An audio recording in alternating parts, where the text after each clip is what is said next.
నమస్తే, welcome to 19 news. నేను మీ శేఖర్. నాగర్ కర్నూలు జిల్లా కేంద్రంలోని ఓంనార్ కాలనీలో గల సంతోషమాత దేవాలయంలో శ్రీ క్రోధినామ సంవత్సర జ్యేష్ఠ మాసం శుక్రవారం నాడు ప్రత్యేక పూజలు నిర్వహించినట్లు ఆలయ ప్రధాన అర్చకులు అల్లడి ప్రకాష్ శర్మ తెలిపారు. ఆలయంలో సంతోషమాత అమ్మవారికి శాస్త్రోక్తంగా ఉదయం ప్రత్యేక ద్రవ్యాలతో అభిషేకం, అలంకరణ, మహిళా భక్తులచే సామూహిక కుంకుమార్చన, ఉద్యాపానం, కలశ పూజలు, ఒడిబియ్యం, డోలారోహణం భక్తులచే నిర్వహించినట్లు తెలిపారు. శ్రీ లలిత సహస్ర సేవా సమితి సభ్యులచే సామూహికంగా లలిత సహస్ర పారాయణ పఠనం, లింగాష్టకం భక్తి శ్రద్ధలతో నిర్వహించారు. ఈ కార్యక్రమంలో ఆలయ కమిటీ సభ్యులు మలపెద్ది భాగ్యమ్మ, పెద్దమారూర్ రాజేశ్వరి, రాచర్ల శివకుమార్, వేణుగోపాలరావు, నందకిషోర్, భక్తులు సరస్వతి, రాజేశ్వరి, జ్యోతి, రమాదేవి, శ్రీదేవి, అరుణ బాలేశ్వరి, మహిళలు తదితరులు పాల్గొన్నారు.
जय बोलो, जय संतोष माता महारानी के जय बोलो, संतोष माता महारानी की जय बोलो, संतोष माता महारानी के जय बोलो, जय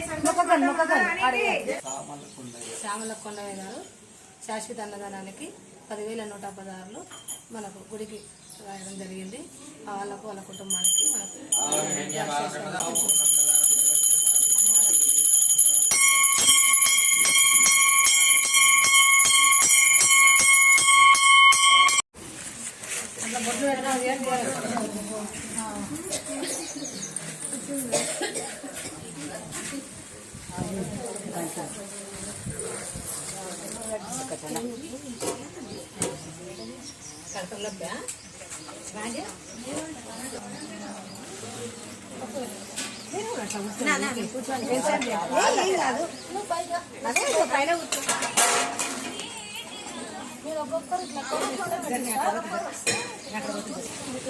అన్నం